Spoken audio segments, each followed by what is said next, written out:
What is up, everyone? Tony Picks MMA here with another upload. For this video, I'm going to be breaking down the main event for UFC Fight Night 143. I'm going to be breaking it down into 4 different categories.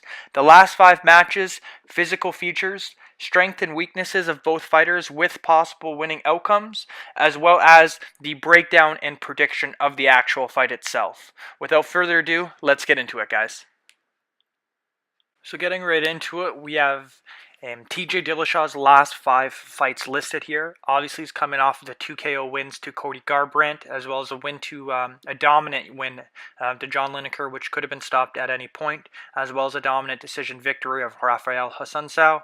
His last loss is coming to Dominic Cruz in 2006. So what I see here, basically a visual breakdown, as I see some world-class opponents that TJ Dillashaw has fought. Garbrandt's obviously a world-class striker, still has some work to do in terms of maturity and maturing as a fighter. Dominic Cruz's last loss, debatably one of the best bantamweights in history. Rafael Hassansau is incredibly consistent. The guy just performs and he finds ways to win.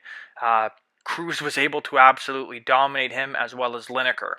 Something to note here is, other than obviously the loss to Cruz, these are unanimous wins. So they're unanimous decision victories, as well as 2 KOs. So these are unanimous wins to high-level competition.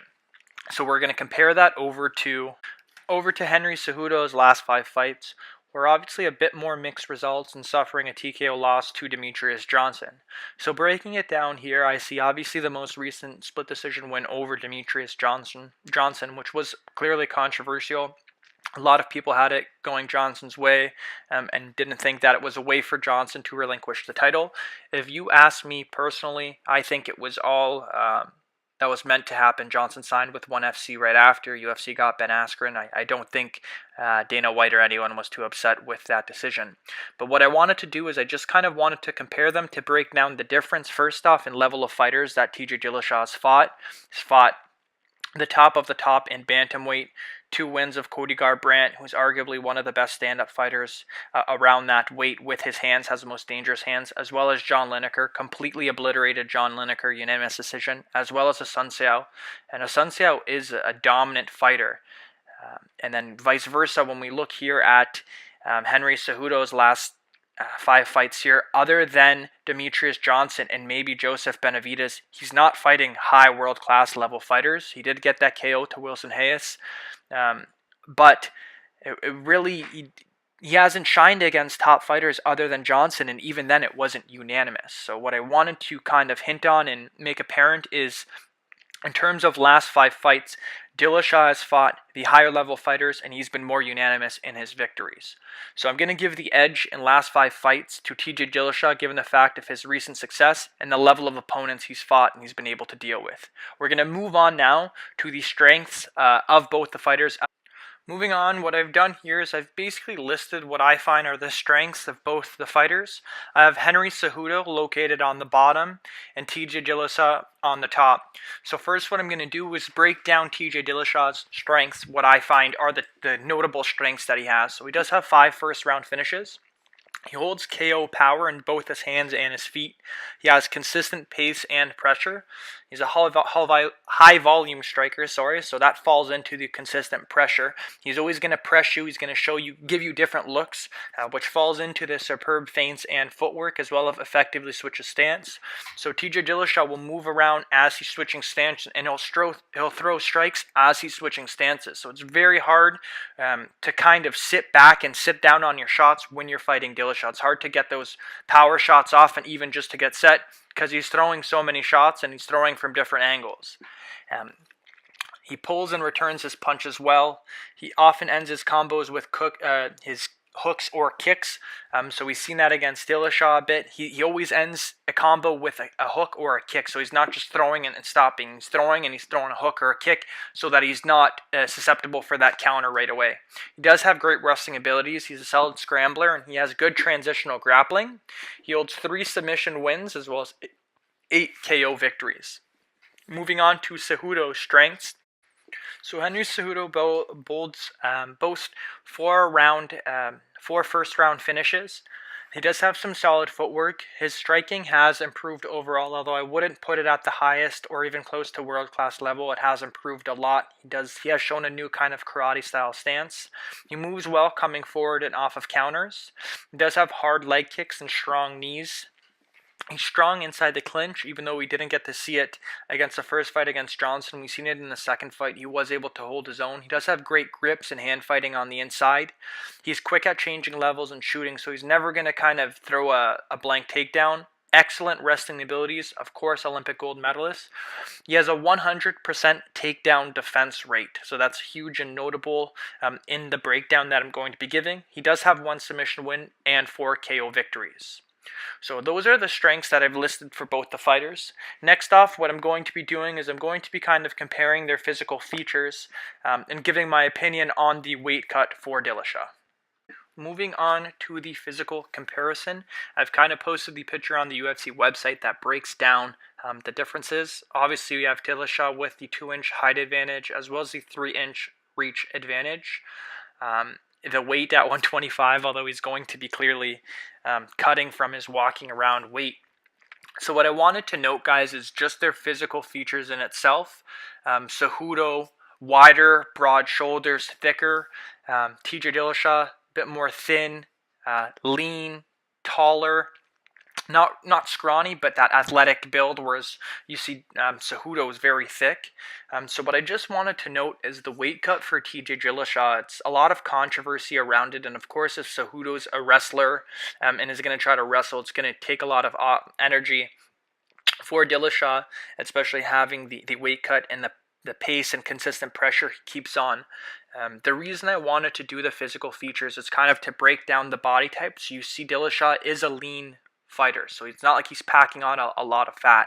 The weight that he's going to be losing is going to be water weight that he's gaining, so I don't think it's a dramatic, a tough weight cut like many would think for normal people that go down weights. I think that Dillashaw has a frame where he allows himself to lose weight, whereas if you were to look at Cejudo's frame and for someone to him like that would lose weight, I think it would affect him a lot more.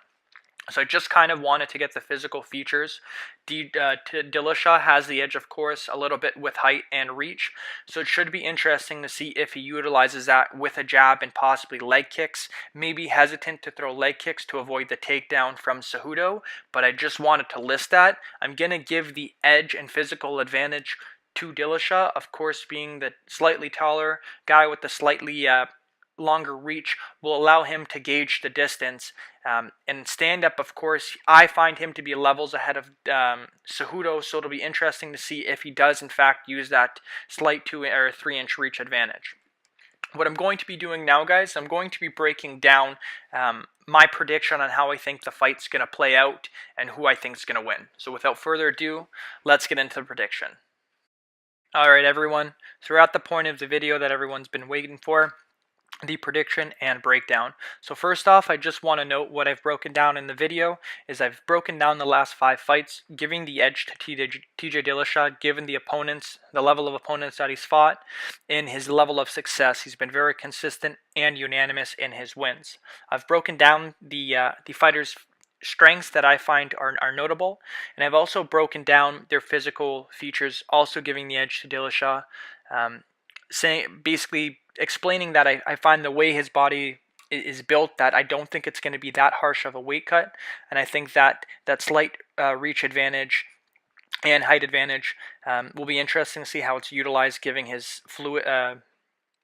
fluidity in stand-up compared to Henry Cejudo's.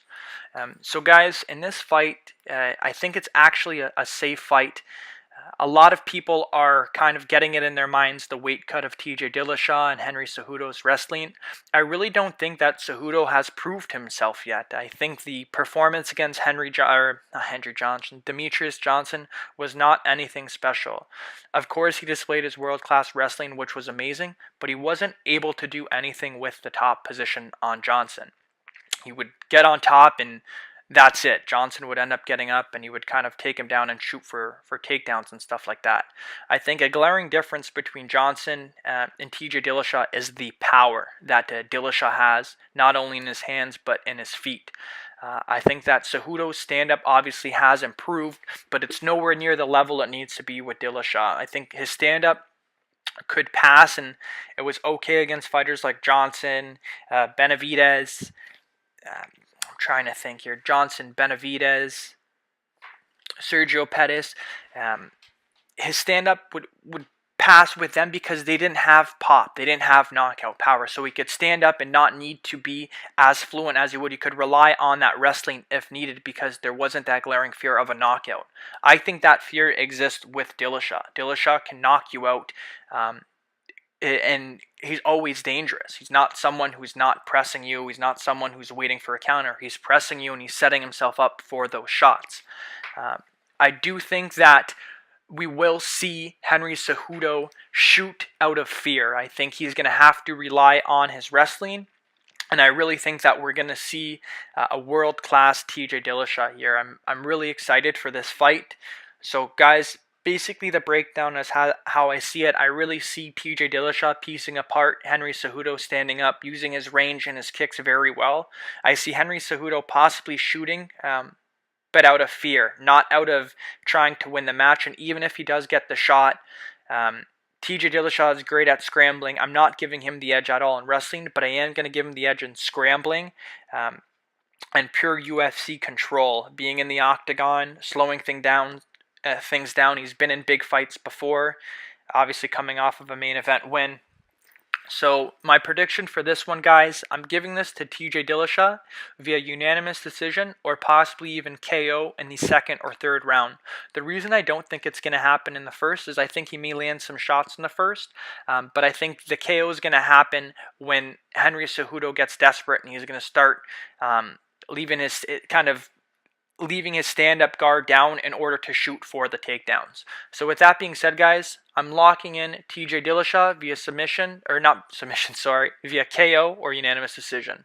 If you guys enjoyed this video, please give me a thumbs up, like, and subscribe. I'm going to be releasing videos more consistently. Let me know if you like this breakdown going forward. Thanks, guys. Have a good one.